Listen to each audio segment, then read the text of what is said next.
गुज़श्ता 3 सालों से मैं sports and youth affairs department के साथ मुंसलिक हूँ। उनके जितने भी इवेंट्स होते हैं, जितने भी टूर्नामेंट्स होते हैं, उनकी मैं कवरेज करती हूँ। मेरा नाम महक शाहिद है और मैं बलूचिस्तान की फ़र्स्ट फीमेल स्पोर्ट्स जर्नलिस्ट हूँ।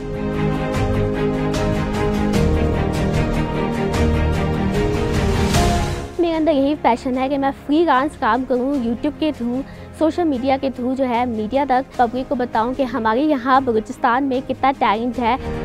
ना सिर्फ मैं रिपोर्टिंग करती हूँ बल्कि मैं कैमरा वर्क भी खुद करती हूँ। जब मैं यहाँ बुक्टी स्टेडियम आती हूँ, अयूब स्टेडियम आती हूँ तो मुझे बहुत ज़्यादा सपोर्ट किया जाता है क्योंकि मैं अकेले काम कर रही होती हूँ। ग्राउंड्स होंगे, फैसिलिटीज़ होंगी तो यहाँ से जो प्लेयर्स हैं वो आगे जाएंगे, वो अपने टैलेंट को दिखा सकेंगे। जो फ्रेंचाइज होती है उनकी कोशिश ये होती है कि वो ज़्यादा से ज़्यादा मैचेस को विन करें, तो इस वजह से वो यहाँ के जो लोकल प्लेयर्स हैं उनको चांस नहीं देते। ये बहुत खुशी की बात है कि यहाँ पर जो लड़कियाँ हैं उनको मौका मिल रहा है और वो जो है आस्ता आस्ता इस फील्ड की तरफ आ रही है।